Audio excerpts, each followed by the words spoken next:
द्विगु समास और द्वंद्व समास, ये दोनों ही समास बच्चों परीक्षा की दृष्टि से अति महत्वपूर्ण होते हैं, क्योंकि इसमें क्लिष्टता भी है और सरलता भी है। द्विगु समास क्लिष्ट होता है और द्वंद्व समास हमारा सरल होता है।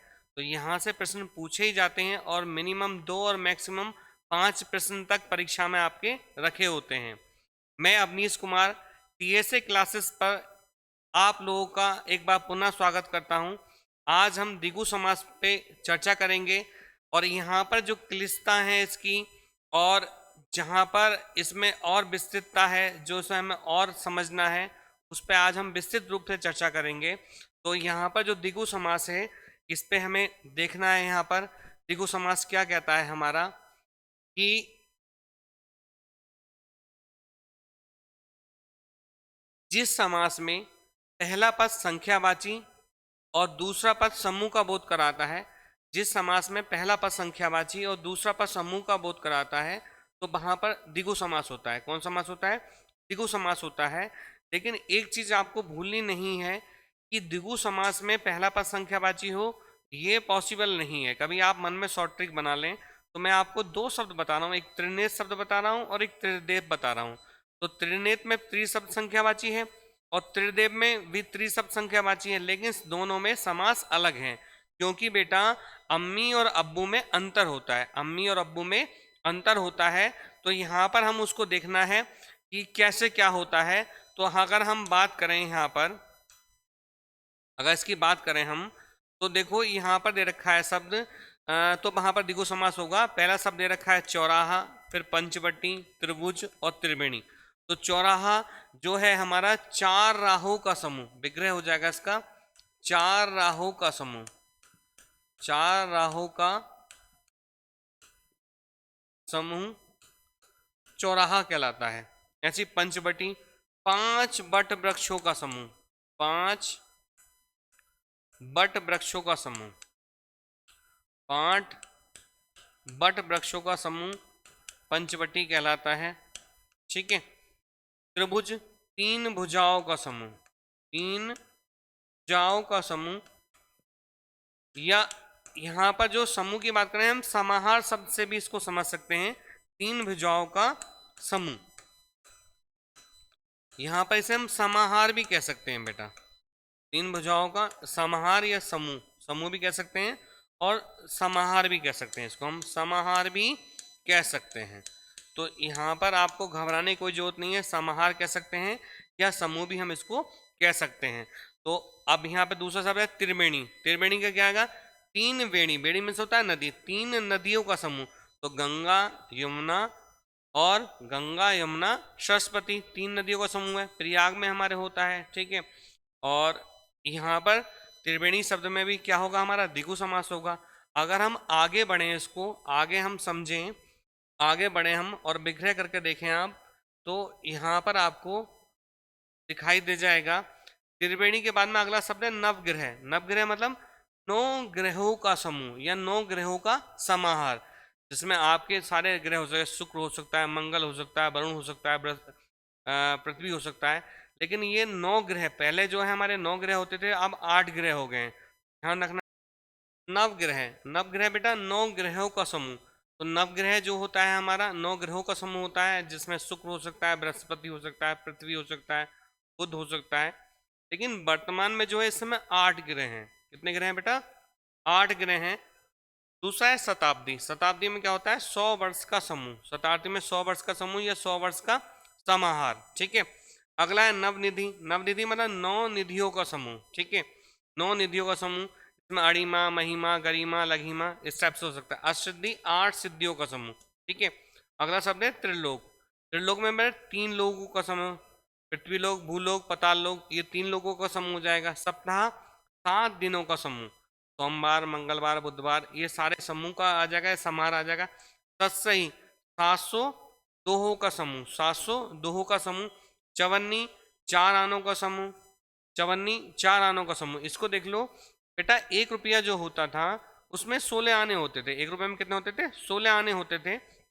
अगर उसे हम 1/4 करें तो चवन्नी 4, तो उसको 4 से डिवाइड करें तो 4 चौक 16, तो 4 बचे। तो यहाँ पर क्या है? चवन्नी 4 आनों का समूह, अठन्नी मतलब 8 आनों का समूह, और चवन्नी और अठन्नी को हम क्या कहते थे, 12 आने कहते थे। बचपन में आपने सुना होगा, आपने शायद नई पीढ़ी के हों, आपने शायद ना जान रहे हों, लेकिन पापा को आपको पता होगा तो आप वहाँ पे जानकारी ले सकते हैं, मम्मी को पता होगा तो उनको जानेगा, या जो लोग ग्रामीण परिवेश से जुड़े हुए हैं उन लोगों को पता होगा चवन्नी और अठन्नी में अंतर। नवरत्न, 9 रत्नों का समूह। चौमासा, 4 मासों का समूह, ठीक है। और चौमासा जो शब्द है यहाँ पर, ये 4, जिसमें बरसात का समय होता है। अब यहाँ पर क्या है, आप उसको जानते होंगे, जायशी को, पद्मती, रानी नागमती और पद्मावती, ठीक है। तो वहां पर भी चौमासा मतलब वहां पर 12 मासा ऋतुओं का वर्णन किया गया है, यहाँ पर 4 मासों का वर्णन किया गया है, ठीक है। अगला है त्रिकोण, 3 कोणों का समूह। सप्त सिंधु, 7 समुद्रों का समूह, 7 समुद्रों का समूह। और सप्त सिंधु शब्द को आप वैसे भी समझ सकते हैं, एक गाना है आप लोगों ने पढ़ा होगा, 7 समुद्र पार में तेरे पीछे पीछे आ गई, बड़ा अच्छा गाना है वो। तो 7 समुद्रों का समूह। अगला है पंजाब, पंजाब, पंजाब मतलब 5 और आब मतलब जल से घिरा, 5 नदियों से घिरा हुआ पंजाब। त्रिकाल, 3 कालों का समूह। त्रिफला, 3 फलों का समूह। आंवला, हरण और बहेड़ा, 3 चीजें होती हैं इसमें, ठीक है। अगला है पंचामृत, पंचामृत 5 अमृतों का समूह। दूध, दही, घी, शक्कर और शहद, ये 5 अमृत कहे जाते हैं।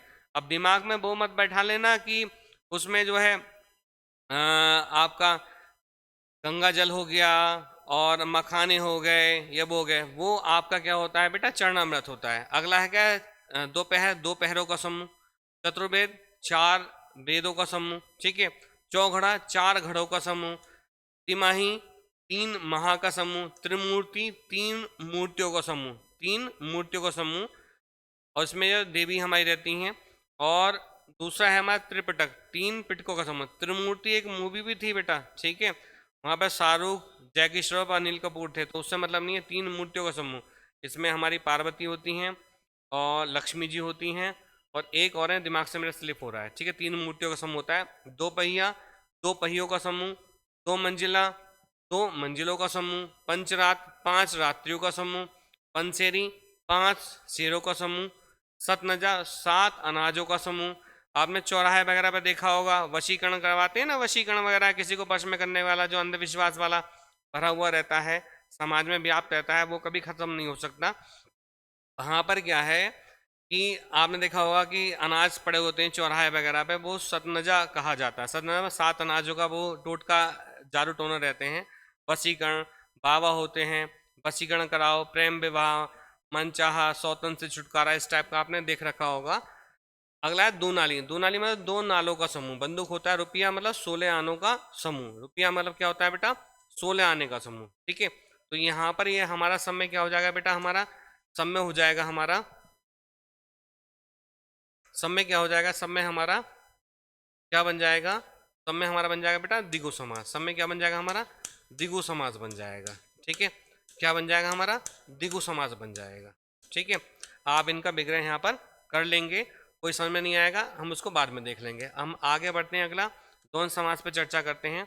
और अभी इसमें क्लिष्टता क्या आएगी, हम उस पर भी अभी चर्चा करेंगे। दोनों को पढ़ने पहले द्विगु को और द्वंद को, तब हम क्लिष्टता पर बात करेंगे। द्वंद समास क्या कहता है कि इस समास में दोनों ही पद प्रधान होंगे। एक बात दिमाग में रखनी है, जिस समास में दोनों पद प्रधान होते हैं तो वहां पर द्वंद समास होता है, ठीक है। अब इसमें 4 बातें आपको दिखाई देंगी। वो 4 बातें क्या क्या हैं आपकी, कि इस समास के समासिक पदों में कि योजक चिन्ह लगा होता है। योजक चिन्ह आप जानते हैं, योजक चिन्ह, ठीक है, जो 20 चिन्ह दिए कामता प्रसाद गुरुजी ने, उसमें एक चिन्ह होता है योजक चिन्ह, ठीक है।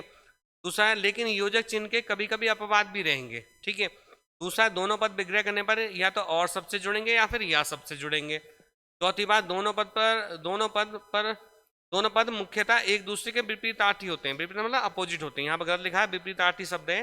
दोनों पद मुख्यतः, दोनों पर नहीं है, दोनों पद है यहाँ पर। वैसे कर देता हूं, दोनों पद, दोनों पद मुख्यतः एक दूसरे के विपरीतार्थी होते हैं।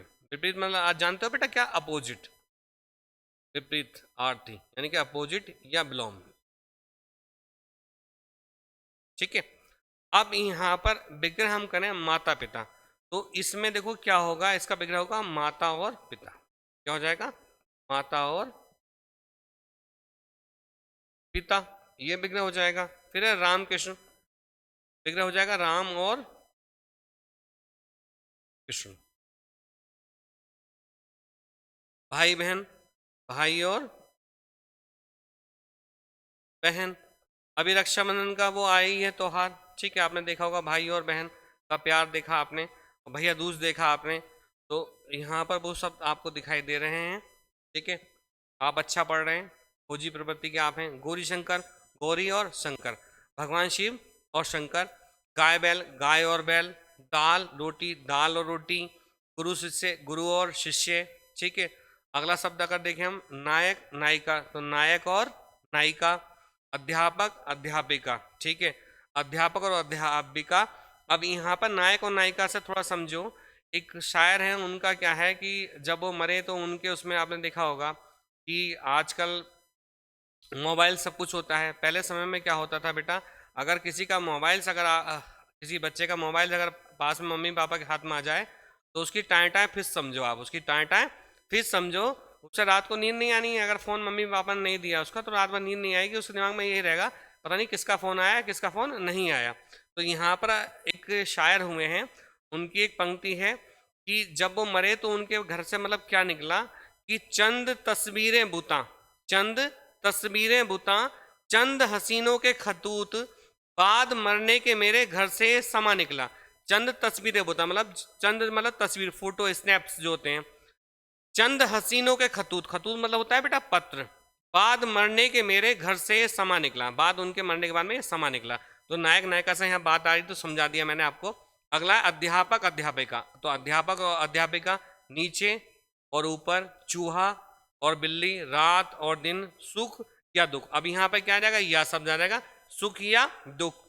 आय या व्यय, आय मतलब आना, व्यय मतलब खर्च करना। जीवन या मरण, हानि या लाभ। गौरी और शंकर, हरिहर। तो कोई शब्द को देखो हरिहर, तो कोई यहाँ पे योजक चिन्ह गायब हो गया। तो हरि विष्णु कहा जाता है, हर शिव को कहा जाता है। हरि बोल जैसे होता है ना, हर हर महादेव, ठीक है, तो हर शिव को कहा जाता है। राम और लक्ष्मण, नमक मिर्च, राधा कृष्ण, नाक कान, नाक और कान, दाल भात, कप प्लेट, कप और प्लेट, नर नारी, नर और नारी, आग और पानी, आचार व्यवहार, छल कपट, भूखा प्यासा, थोड़ा बहुत, धनी और निर्धन, पाप और पुण्य, यश और अपयश, भला या बुरा, देवासुर और कंदमूल। देखो देवासुर शब्द में भी योजक चिन्ह गायब हो गया, तो यहाँ पर दोनों एक दूसरे का अपोजिट भी हैं, देव और असुर। ऐसे कंद और मूल, कंद जड़ और ऊपर वाली चीजें कंदमूल में आ जाएंगी, ठीक है। अब यहाँ पर एक चीज आपको समझनी है, एक चीज आपको समझनी है जो आपके लिए औरों से आपको अलग करेगी। कहते हैं ना अम्मी और अब्बू में अंतर होता है, तो वो अंतर आज आपको समझना है। वो अंतर क्या है आपको कि अगर द्विगु में और द्वंद्व का, दोनों का मैं अंतर आपको बता रहा हूं यहाँ पर, वही यहाँ पे क्लिष्टता और सरलता वाली बात है, ठीक है।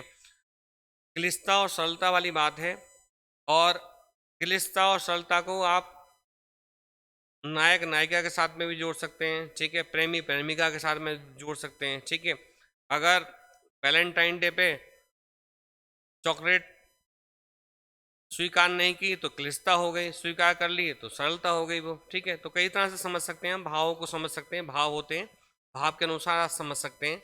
तो कोई यहाँ पर एक संख्या है, जैसे आपने देखा है 1 2 3 4 5 6 7 8 9 10, फिर 11 12 13 14 15 16 17 18 19 20, फिर ये 21, ठीक है, 21, और यहाँ पे क्या मान लो 30 मान लो, ठीक है। फिर यहाँ पे 31, और ये कितना हो गया बेटा 40, ठीक है। ये फिर क्रम आपका ऐसे ही चलता रहेगा। अब यहाँ पर जो आपको समझना है वो क्या समझना है, वो समझना ये है कि बेटा ये जो लिखा हुआ मैंने हिंदी में लिख दिया है, सॉरी यहाँ पे अर्थमेटिक रूप में लिख दिया है, संख्याओं के रूप में लिख दिया है, लेकिन ये हिंदी में लिखा हुआ होगा। जैसे एक ऐसे लिखा हुआ होगा 1 2, ठीक है, और ये 10 लिखा हुआ होगा यहाँ पर, ठीक है, तो ऐसे सब लिखे हुए होंगे। तो यहाँ पर ये 1 से लेकर 9 तक की संख्याओं में, ये संख्याओं के लिए, केवल संख्याओं के लिए बात कर रहा हूँ मैं, केवल संख्याओं की बात कर रहा हूँ। संख्याओं में से अगर समास आएगा तो क्या समास बनेगा, द्विगु और द्वंद्व को, दोनों को मैं एक जगह समाहित करके बता रहा हूँ। तो देखो 1 से लेकर 9 तक की संख्याओं में कभी भी कोई समास नहीं होगा, ये ध्यान रखना। कभी आपसे परीक्षा में पूछे कि 1 में कौन सा समास होगा, 2 में कौन सा समास होगा, 3 में कौन सा होगा, 4 में कौन सा होगा, 5 में, 9 में कोई समास नहीं होगा। क्यों? क्योंकि समास के लिए हमें 2 पद चाहिए। समास के लिए क्या चाहिए बेटा? हमें 2 पद चाहिए, एक पद में कभी समास नहीं होगा। लेकिन ये शब्द 1 2 3 4 5 9 तक की संख्या किसी के साथ में लग सकती हैं। जैसे शब्द पढ़ा था हमने, त्रिवेणी, त्रिवेणी 3 नदियों का समूह, तो त्रि शब्द लग गया, त्रि को हम 3 कह सकते हैं, ठीक है। अष्ट सिद्धि, तो अष्ट मतलब 8 लग गया, अष्ट सिद्धि 8 सिद्धियों का समय। नव ग्रह 9 ग्रहों का समूह, तो नव शब्द लग गया हमारा। लेकिन उसके साथ दूसरा वर्ष लगा, लेकिन संख्याओं में नहीं होगा। 1 से लेकर 9 तक की संख्याओं में अकेली में कोई समास नहीं होगा। लेकिन यहाँ महत्वपूर्ण बातें समझनी है आपको। अगर ये 10 बन गया, यहाँ पर 10 क्या बन गया? अपने आप में एक समूह बन गया, तो यहाँ पर 10 में समास होगा, और समास कौन सा होगा बेटा? द्विगु समास होगा। कौन समास होगा? द्विगु समास होगा। और फिर यहाँ पर 10 में क्या होगा? द्विगु, यानी कि जिस पे 0 लगा होगा वो वहां पे क्या होगा? आपका द्विगु समास होगा। और अगर मैं 11 से 19 तक की संख्याओं की बात करूं, 11 से 19 तक की संख्या की बात करें, तो अभी यहाँ पर एक पद और जुड़ गया, 10 और 1 11, 11 और 1 12, 12 और 1 13, और शब्द का समन्वय जुड़ गया है। इस कारण अगर आपसे पूछने लगे कि भैया 11 में कौन सा समास होगा, ठीक है, 12 में कौन सा समास होगा, ठीक है, 13 में कौन सा समास होगा, ठीक है, पूछे 31 में कौन सा समास होगा, ठीक है, आपसे पूछे 42 में कौन सा समास होगा, ठीक है, ठीक है, आपसे पूछे 64 में कौन सा समास होगा, तो आपको पता होना चाहिए कि ये जो संख्याएं जिनमें 0 नहीं आ रहा है, यहाँ पर हमारा बीच की जो संख्याएं हैं, इन सब में क्या होगा आपका? इन सब में होगा आपका द्वंद्व समास होगा। क्या होगा? द्वंद्व समास होगा।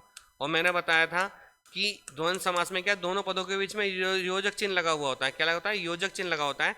लेकिन देखो इनके बीच का योजक चिन्ह गायब हो गया, तो उसके अपवाद भी मिल सकते थे। मैंने हरिहर शब्द लिखा था, हरिहर शब्द था अभी समास में, हरिहर शब्द आया था, हरिहर शब्द आया था। तो हरिहर शब्द में देखो चिन्ह नहीं था, लेकिन क्या था? हमारा द्वंद्व समास था। यानी कि जो ये 20 30 40 और 50 आ जाए, यहाँ पर 60 आ जाए, इन सब में क्या होगा? आपका द्विगु समास होगा। और जो इनके बीच की संख्या होंगी, फिर 21 से 29 तक फिर वही बनेगा, 31 से 39 तक यही बनेगा, फिर 41 से 49 तक यही बनेगा, फिर 51 से 59 तक की संख्याओं में सब में क्या बनेगा बेटा? आपका द्वंद्व समास बनेगा।